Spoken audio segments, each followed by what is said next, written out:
yangu, ni raha yangu. L'Éternel est bon. Asema Mungu ni mwema. Jéhovah est ma bonté. Asema Bwana Mungu ni raha yangu. C'est ce qui signifie le nom Tobia. Na sio maana ya Tobia. Mais on le voit. Lakini hapa tunamuona Lui qui porte une très belle yule identité. anakuwa na jina mzuri kabisa. Qui est en train de donner gloire à Dieu. Yeye iko analeta utukufu kumbele ya Et Mungu. les choses qu'il est en train de faire. Lakini vile vitu alikuwa anafanya Contraire à son nom. havikuambatana na jina yake. Contraire à la signification Havikuambatana na maana ya jina yake. du nom qu'il est en train de Kwa hiyo jina yenyewe alikuwa iko naishi nayo.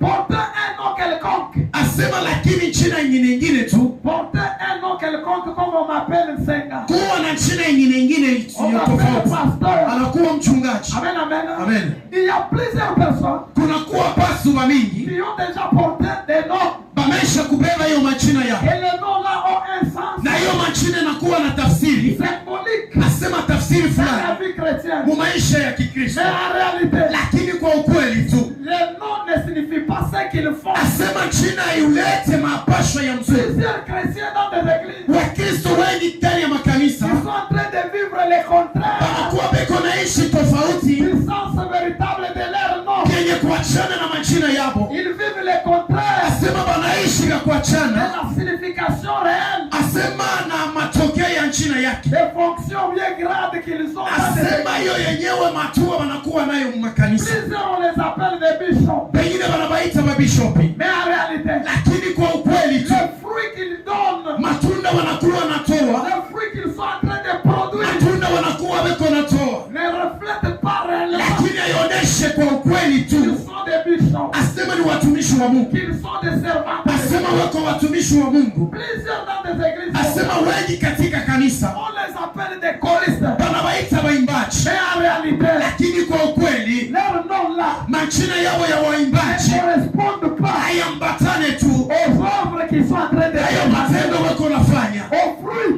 Manake kwa hiyo matunda à l'odeur asema na harufu qu'ils sont en train de présenter beko naonesha à leur Dieu. kumbele ya Mungu wao. Ce sont des Tobia Manake wanakuwa watobia. qui signifie Dieu est bon. Wanasema yeye Mungu ni Mais en mwema. réalité, il est bon Lakini kwa ukweli haiko hii à l'œuvre de l'Éternel. katika kazi ya Bwana. Plusieurs ont des noms dans des églises. Pengine wanakuwa na majina yao makanisa. C'est bien Ni ukweli. de porter des titres. Kuwa na jina wala na kazi na Mais utuma cela fulani. ne suffit pas.